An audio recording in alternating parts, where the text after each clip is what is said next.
Hello viewers, welcome to Politicos. నేను మీ శ్రీకాంత్. ఏదైతే నిన్న రేవంత్ రెడ్డి చేసినటువంటి వ్యాఖ్యలు ఏవైతే ఉన్నాయో తెలంగాణ రాష్ట్ర యొక్క ఆర్థిక పరిస్థితులపైన కానీ మరియు ఈ ఉద్యోగ సంఘాలపైన చేసినటువంటి వ్యాఖ్యల్ని అన్ని ఉద్యోగ సంఘాలు తీవ్రంగా ఖండిస్తున్నాయి.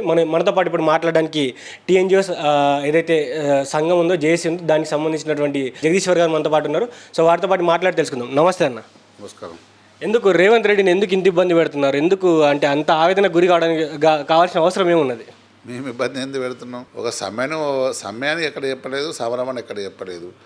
మేము జూన్ 9 రోజు వాస్తవానికి మహాదాన కార్యక్రమం పెట్టేసి ఒక గాంధీ మార్గంలో ఒక నిరసనను చెప్తామని చేసినాం.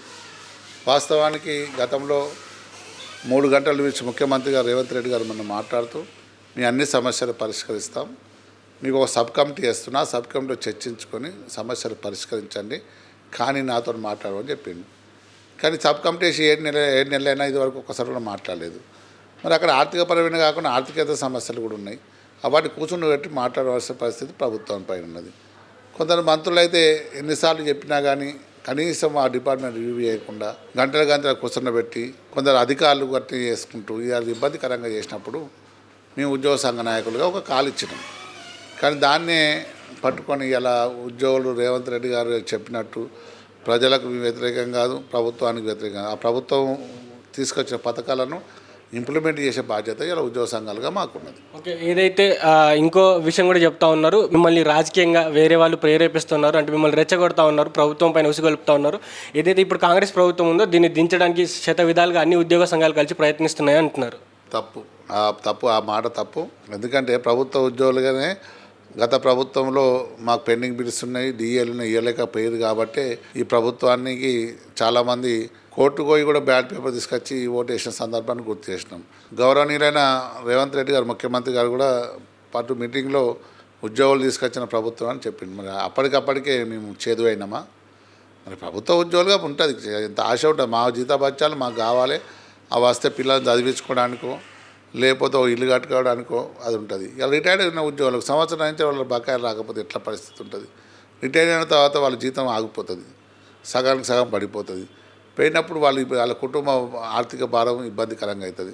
మరి వాళ్ళకి వచ్చే పెండింగ్ బిల్స్ కూడా రాకపోవడం వల్ల ఇబ్బందికరంగా ఉంటుంది. కాబట్టి దాన్ని పరిగణనలో తీసుకొని ధర్నా కార్యక్రమం పెట్టినాం. కానీ ఎక్కడ ప్రభుత్వంపై సమరమనో లేకపోతే యుద్ధం చేస్తామనో దాడి చేస్తామని చెప్పలేదు. మరి ఇంకో మాట కూడా చెప్తా ఉన్నాడు, నన్ను ముక్కలు కోసినా కూడా, నన్ను ఎక్కడ అమ్మినా కూడా నాకు ఎవడు అప్పిత్తట్లేడు, నాకు అప్పించే పరిస్థితి లేదు, నేను ఏదైనా ఆఫీస్లో పోతే కూడా నాకు అప్పు పుట్టే పరిస్థితి లేదు, ఉద్యోగ సంఘాలు ఎందుకు ఇంత ఇబ్బంది పెడతా ఉన్నాయని కూడా చెప్తా ఉన్నాడు.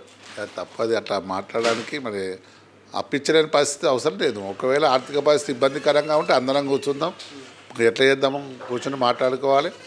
అఖిలపక్ష మీటింగ్ పెట్టుకోండి, మా ఉద్యోగ సంఘాలు పెట్టండి. ప్రజలకు కూడా ఇటువంటి పరిస్థితి ఉంది, కొన్ని తగ్గించుకోమని ప్రజలకు కూడా చెప్పాల్సిన బాధ్యత ఉంది. అందరూ కలిసి కూర్చొని ఈ రాష్ట్రాన్ని కాపాడుకుందాం. కానీ ఒకటే ఉద్యోగుల సమయం పాటించాలి, ఉద్యోగులే ఆగాలనేది కరెక్ట్ కాదు. మరి ఏ పరిస్థితి ఉందో మమ్మల్ని పిలిచి మాట్లాడండి, పిలవండి. మేము ప్రభుత్వానికి వ్యతిరేకం కాదు, మీరు ప్రభుత్వ పథకాలను మేము ముందు తీసుకెళ్తాం. మమ్మల్ని కూర్చొని రమ్మంటే మేము వచ్చి మాట్లాడతాం, స్వాగతిస్తాం. మీరు మమ్మల్ని మాట్లాడి మాకు వచ్చే చిన్న సమస్యలను పరిష్కరిస్తే మేము ధర్నాలు ఎందుకు చేస్తాం, వేరే రకంగా ఏం చేస్తామని ప్రభుత్వాన్ని తెలియజేస్తున్నాం. ఇంకోటి ఏంటంటే, ఇప్పుడు నిన్న రేవంత్ రెడ్డి ఏదైతే తన మాటల్లో ఆవేదన అయితే అవపడింది, ఆ ఆవేదన చెప్పిన తర్వాత కూడా మీరు సమయస్ఫూర్తి పాటిస్తారా, లేకపోతే ఇదే ధోరణిలో అంటే మీరు చెప్పిన విధంగా జూన్ 9న మీరు ఏదైతే ధర్నాకి పిలుపునిచ్చారో ధర్నా యథావిధిగా సాగుతుందా? సమయస్ఫూర్తి అంటే ఇక మీరు మాట్లాడద్దంటే ఏమన్నా అట్లా కరెక్ట్ కాదు కదా. మా బాధ అయితే తినవలసింది ప్రభుత్వమే కదా. మరి 3-man కమిటీ ఉన్నది, ఆ 3-man కమిటీ పిలవాలి. వాళ్ళకి ఇబ్బందికరంగా అయితే అధికారుల కమిటీ అండి, అధికారుల కమిటీ వేసి అధికారులను పిలిచి మాట్లాడమండి, మా సమస్యలు వినండి, మా గొంతమ్మ కోరికలు అయితే మీరు ఇవ్వకండి, మీ న్యాయమైన డిమాండ్స్ అయితే ఇవ్వండి. మరి అదే చెప్తున్నాం కదా, మనం వేరే లేదు కదా. మేమన్నా మీకు ఎక్కువ అవి కావాలి ఇవి కావాలని మాట్లాడతలేం కదా. మాకు రైతులు కాదు, మేము బోనస్లు అడుగుతలేము, మాకు న్యాయంగా రావాల్సినవి అడుగుతున్నాం. రాజ్యాంగపరంగా ఉద్యోగస్తునికి ఏమేమి కావాలో అవి అడుగుతున్నాం. మంత్రి గారి ఆఫీస్ ముందు 2-3 గంటలు కూర్చోబెట్టినందుకే జూన్ 9న ఈ ధర్నా అని అనుకోవచ్చా? అది కాదు, అదొక భాగం. ఇప్పుడు మేము పోతే కనీసం మంత్రులు కూడా 2-3 గంటలు కూర్చోబెట్టి మాట్లాడకపోవడం, కొందరు అధికారులు అయితే నాకు టైం లేదని చెప్పడం, ఇవన్నీ మరి ఎవరు మాట్లాడతారు, ఎక్కడ మాట్లాడతారు? ముఖ్యమంత్రి గారు పాపం చాలాసార్లు 4-5 సార్లు పిలిచి మాట్లాడారు. అది కూడా ఇలా మంత్రులు కూడా చేయవలసిన బాధ్యత తీసుకోవాలి కదా, వాళ్ళు మాట్లాడకపోతే కూడా తప్పదు. చివరిగా మీరు రాష్ట్ర ప్రభుత్వానికి ఏం చెప్తారు, మరియు మిమ్మల్ని నమ్ముకున్నటువంటి ఏవైతే 206 సంఘాలు ఉన్నాయో వాళ్ళకి ఏం చెప్తారు?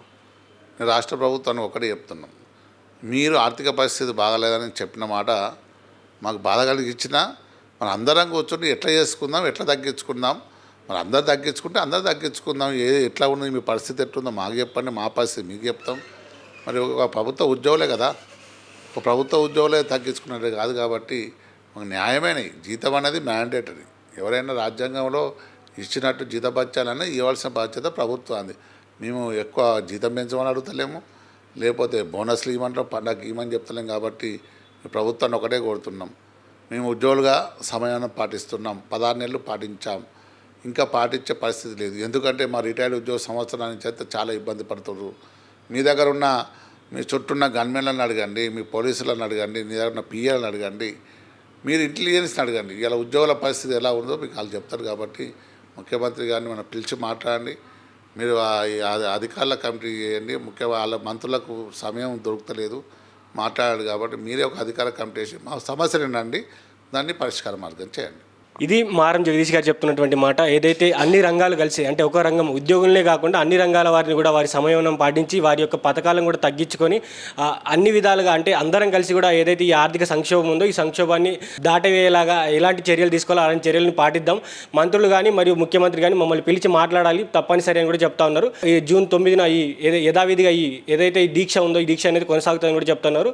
ఇది ఇప్పటివరకు update. Stay tune to Politicos media with video journalist Mohan Srikanth. Please subscribe to the channel and download the Politicos app from the links in the description.